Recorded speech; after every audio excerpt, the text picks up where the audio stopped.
इतनी शक्ति हमें दे न दाता, मन का विश्वास कमज़ोर होना। हम चले हैं चले जिस रास्ते, भूल से भी कोई भूल होना। दोस्तों, मैं नितिन बागुकर। हम सीधा विषय पे चलते हैं कि देश में जो कोरोना का संकट चल रहा है उसमें से बाहर आने के लिए धीरे धीरे देश के लॉकडाउन ख़त्म किए जा रहे हैं और अब जल्दी ही देश में अंतर्गत एयरलाइंस भी शुरू हो रही है। अभी हमारा जो आज का विषय है कि कोरोना इस देश में आया कहाँ से, इसका उगम कहाँ से हुआ।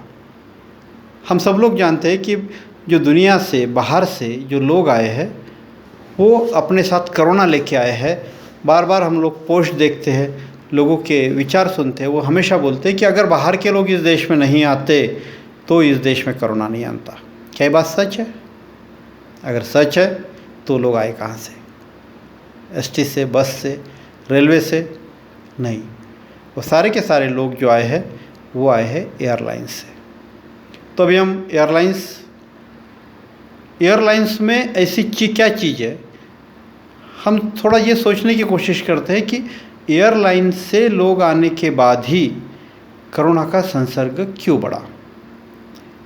अगर हम थोड़ा पीछे जाते हैं और थोड़ा सोचते हैं तो हमको पता चलता है कि जब स्वाइन फ्लू आया था, सार्स आया था, मार्स आया था या इबोला आया था, ये सारा का सारा जो है उसका फैलाव जो हुआ था ना, वो अगेन एयरलाइन से हुआ था। और एयरलाइन से अगर फैला होता है तो क्या इसका जड़ एयरपोर्ट है?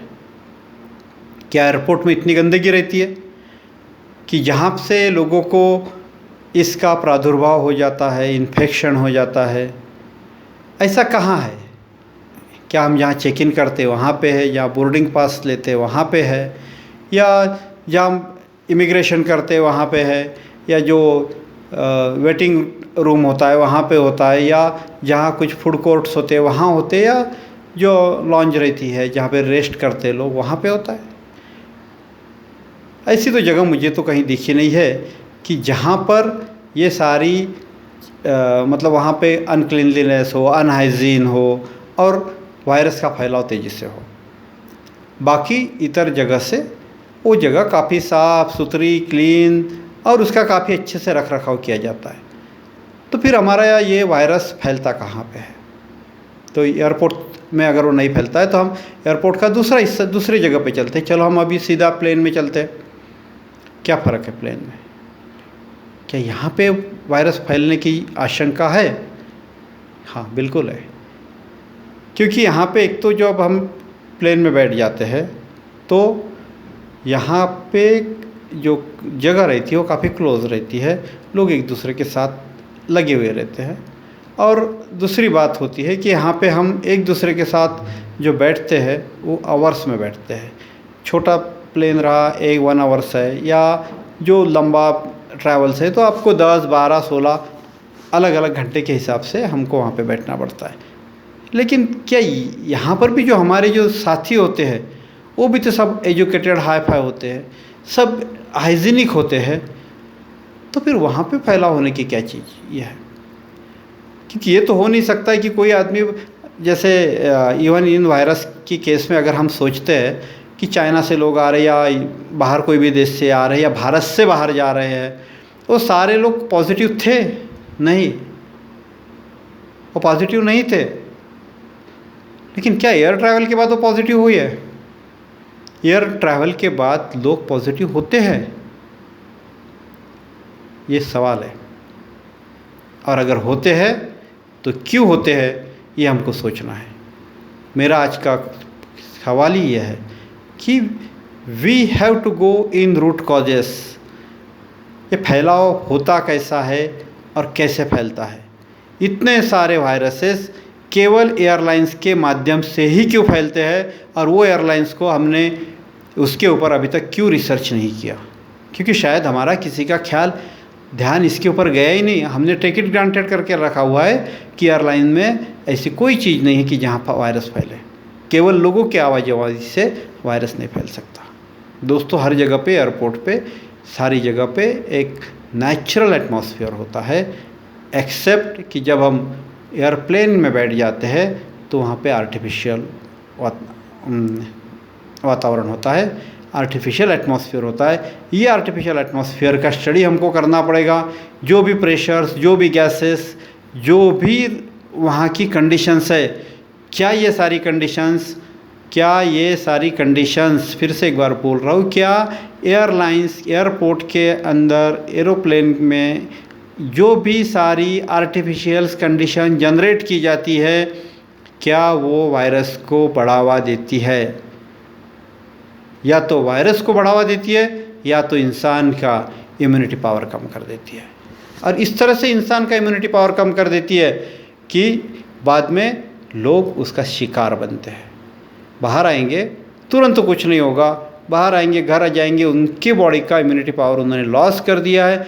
और हो सकता है कि जो भी वहाँ पे वो ब्रीथ कर रहा है, वहाँ पे वायरस ने उसके बॉडी में एंट्री ले ली है। और अब जब ये हमारी बॉडी थोड़ी रिलैक्स होके आ रही है तो वायरस का वहाँ पे मल्टीपल होना चालू हो रहा है। और उसके बाद आपके बॉडी के अंदर जो वायरस बन जाता है, वो उसके बाद नेक्स्ट कन्वेयर बनता है, दूसरे को बाधित करने की प्रक्रिया का वाहक बनता है। और इसी को हमको समझना है।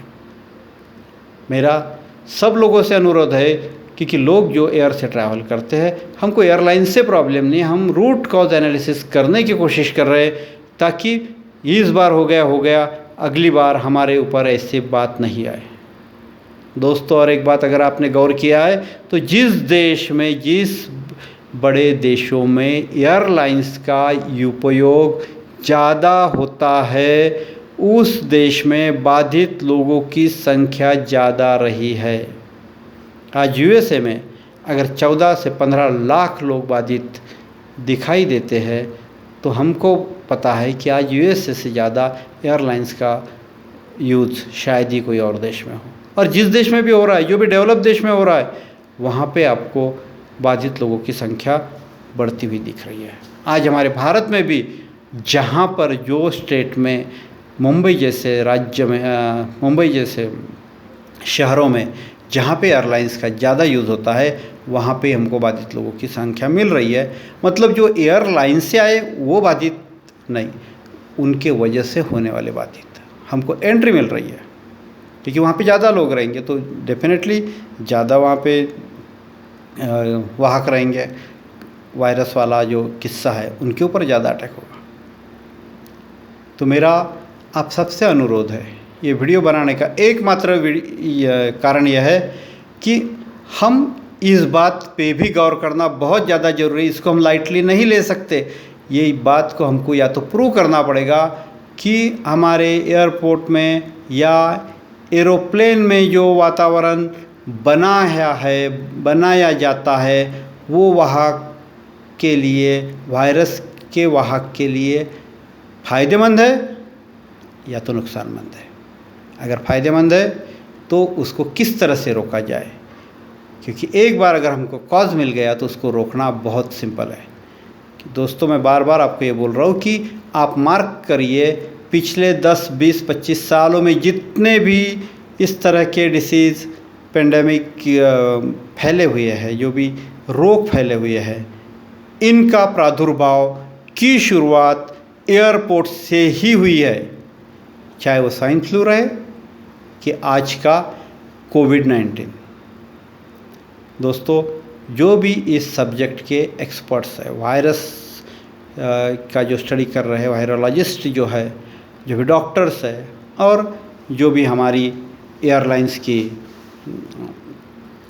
में काम करने वाले लोग हैं, और ऐसे सारे लोगों ने एक बार इकट्ठा होके, इतना ही नहीं, हमारे देश में हमारे ही सरकार ने नहीं तो दुनिया के जितने भी एयरलाइंस वाले हैं, जितने भी गवर्नमेंट्स हैं, उन्होंने इस बात को बहुत ज़्यादा सीरियस लेने की ज़रूरत है।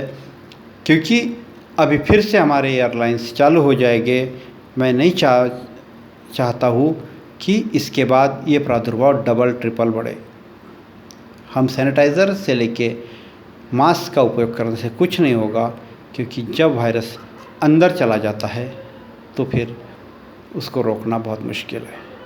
दोस्तों, मैं आप सभी से फिर से एक बार यही सवाल करता हूँ, और आप उम्मीद है कि आप लोग इसके ऊपर सोच के, जो भी जानकार लोग हैं, क्योंकि इसका आंसर मेरे पास नहीं है, लेकिन मैं जब बैठे बैठे सोच रहा था, इसका रूट कॉज में जाने की कोशिश कर रहा था, तो मुझे इस बात के ऊपर थोड़ा सा डाउट आया कि क्यों ना हम एरोप्लेन्स और एयरलाइंस और एयरपोर्ट्स इसको भी डाउट करें।